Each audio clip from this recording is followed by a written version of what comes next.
今日は世界で何食べよう。どうもショゴです。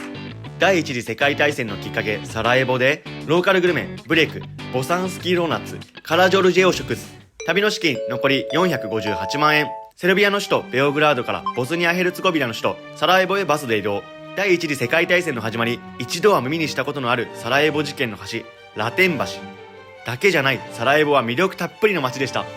どうもショゴです。今セルビアの首都ベオグラードにいるんだけど、これからボスニアヘルツゴビナの首都サラエボに向かっていきたいと思います。サラエボといえば皆さん何を思い浮かべますか？そう、第一次世界大戦のきっかけになったサラエボ事件。今でも戦時中の跡だったり銃弾の跡っていうのが残っているらしいので、どんなところなのか見ていきたいと思います。行ってきます。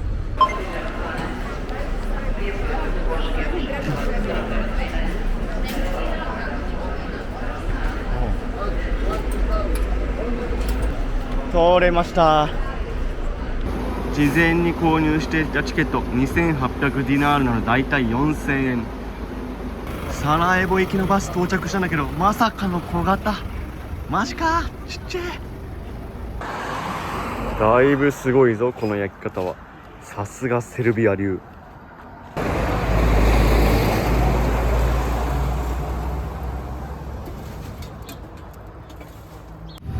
無事にボスニアヘルツゴビナ入国完了。スタンプももらいました。サラエボ到着。ちゃんと7時間かかった。サラエボのバスターミナルはめんどくさい。セルビアから来るときはこの中心街に止まらず、郊外の1時間ぐらい離れたところに停車しました。なんで今歩いてるかっていうと ATM の方に向かっていて、 ATM で現金を下ろしてきます。現金を下ろす理由も市内のバスに乗るトロリーっていうバスに乗りたいんだけど、もう普通にサラエボの市街に到着すればいいのに、サラエボ実は何個か連邦国になっていて、スルプスカ共和国とボスニアヘルツゴビナ連邦、この2つのなんか境目があって、そこの境目はバス越えないみたいな感じで、今スプルスカ共和国側にいます。なんで本当だったらサラエボ市街に降ろしてくれればいいのに、この 2つの境界線があるために、まずはスプルスカ共和国で降ろされてバスに乗って市街地の方にボスニアヘルツゴビナ側に行かなきゃいけないっていう、もうめんどくさい形になってます。そのために現金を下ろすために向かってます。バス停から15分歩いて ATM 見っけた。もう大変。多分マルクっていう読み方なんだけど、1マルク90円なので110マルクで約1万円。市街地までは103番のトロリーで向かいます。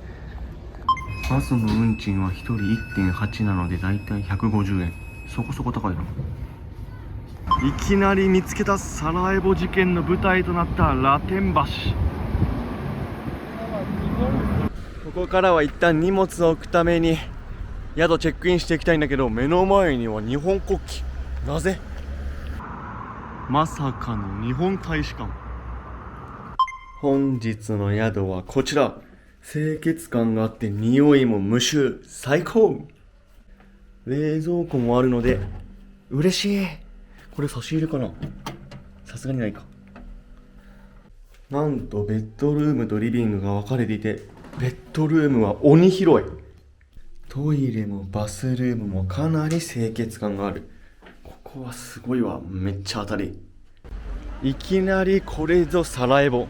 サラエボはオスマン帝国時代の街並みを色濃く残しているのが特徴的。広場には多くの人が集まっていて、もともとは同じ民族にもかかわらず、今ではムスリム、正教徒、カトリック教徒、ユダヤ人と多くの宗教の方が住んでいるのがサラエボ。メイン通りを抜けて小道に入ったところに今日のお店があります。デジナタシンセ1970。いやー疲れたね今日。8時間ぶりのご飯。お疲れ様です。乾杯。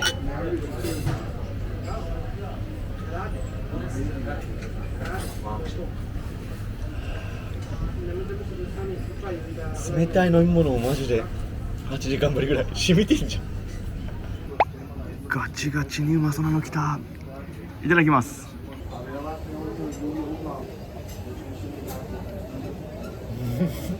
鼻水出た。うまっ。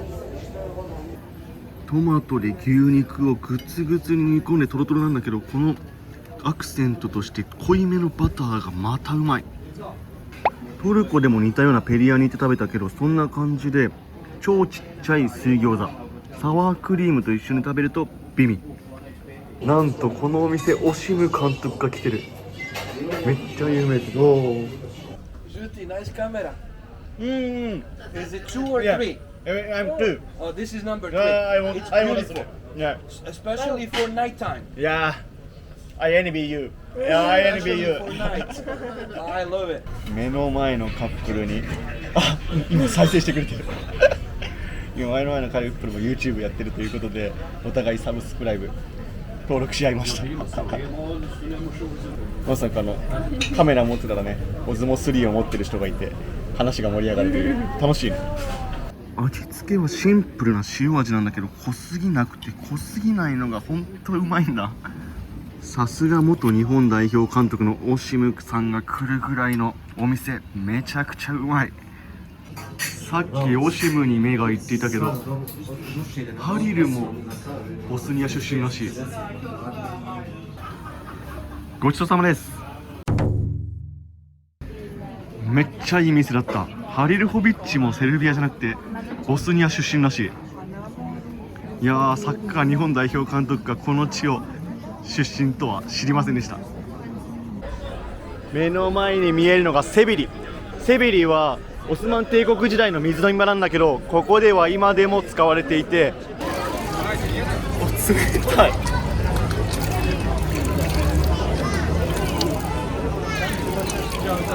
本当に味美味しいよ。全然無理。これは飲める。バルカン半島の中でも一番ムスリムを見かけます。そして目の前にあるのもモスク。都市としては発達しているものの、世界でトップクラスの環境汚染としても知られるのがこのサラエボの街。大気汚染の理由としてはやっぱり四方八方に全部山に囲まれているこの地形が原因とも言われています。サラエボの混み具合すごいわ。なんかヨーロッパ来たというよりもどっちかというと中東来た感があるんだよね。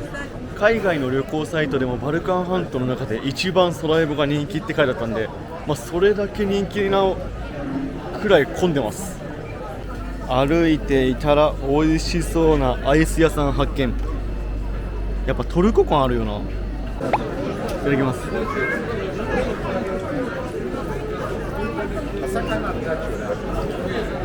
冷たっ。うまいね。めっちゃチーズ感強いね。あとブルーベリー結構酸っぱい。うまい。もう観光客でバーもぎっしり。相当これ人気なの海外で。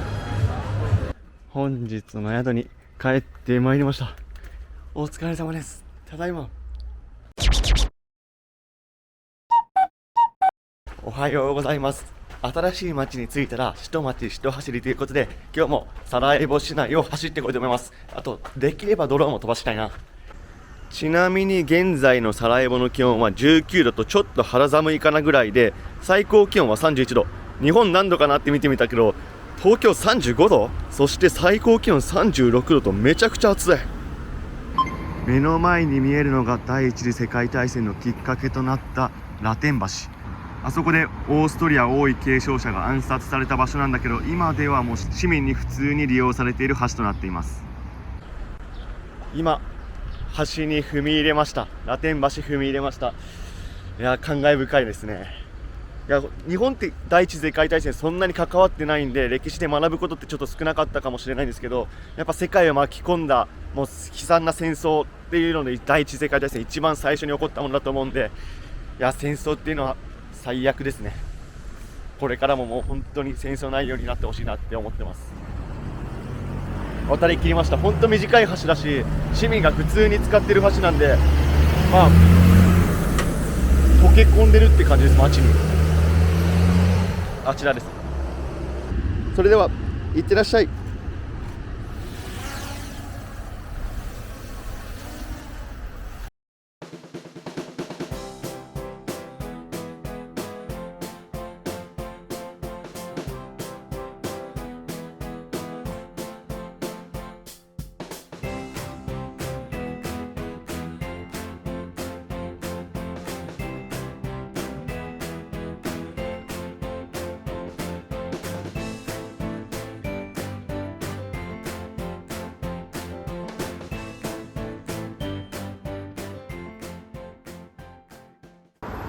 この国はちゃんと赤信号を守る国ということで、青になったらみんな動き出します。さすがアジアとは違うな、ここら辺は。こういうちゃんとルールを守れるというところからも治安の良さを感じます。喉も渇いたので、このトルコ式水飲み場セベリで今日もちょっとお水いただいちゃいます。いや、ほんと美味しい。路地裏にあるブレック専門店サク。もういい感じの店内。もう雰囲気ある。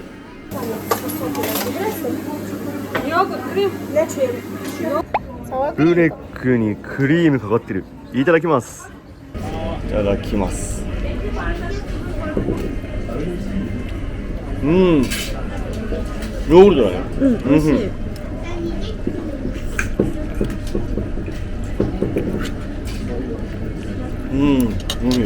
いつもはこのスパナッシュっていうほうれん草とチーズの方が好きなんだけど、ここのお店は肉の方がうまい。ごちそうさまです。中を見学させてもらえることに。お、So hot。お、すげえ熱い。Thank you。バイ。お、めっちゃ熱い。いや、撮らせてくれた写真。こんなに天気なサラエボも珍しい。年間170日も雨が降るほど雨が多い地域。突如現れたイエスの教会。サラエボはさまざまな宗教が入り混じる町としても有名だけど、ここは教会イエス大聖堂。突如現れた炎、これは永遠の炎って言って、第一次世界大戦で死んでしまった人たちへの追悼を込めて灯されています。永遠と言われているが、意外と消えることがあるらしくて、雨だったり風で結構消えるらしいです。街にはさまざまな車が走っていて面白い。基本的にはウォルフサーゲンが多いから安いのかな。ショッピングモールアリア、近代的な建物も少し街を外れれば出てきます。サラエボ市民の憩いの場所、ベレキパーク。サラエボは4つの山に囲われているということで、かなり斜面が多い町になってます。旧市街とかは平たいんだけど、そこからちょっと出ると大体坂です。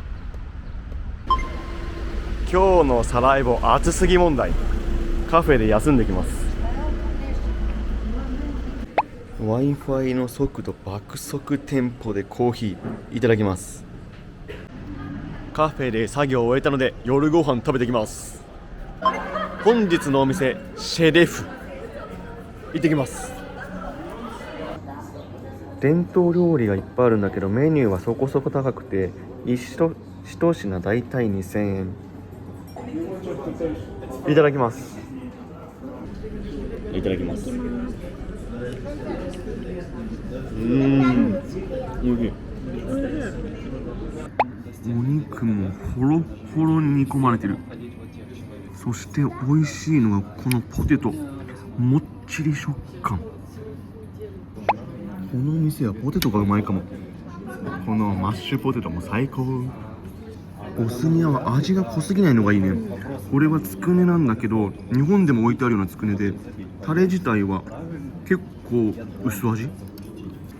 美味しくいただきました。ごちそうさまです。かわいい。ガチ泣きしてるからね。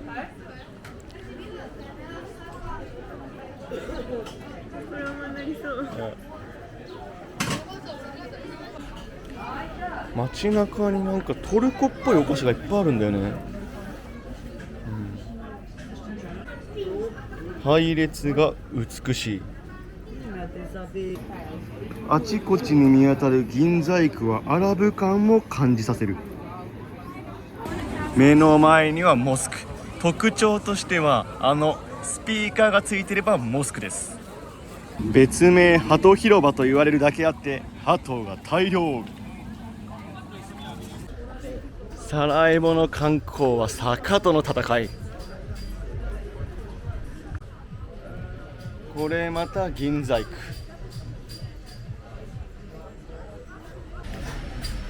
銀細工の店の中では職人さんが今も手作りをしています。You make this? おお。このコップは1個60だからだいたい5000円ぐらい。めちゃくちゃ繊細に作られてる。1個だいたい60って書いてあるから6000円ぐらい。上りより圧倒的に楽な下り。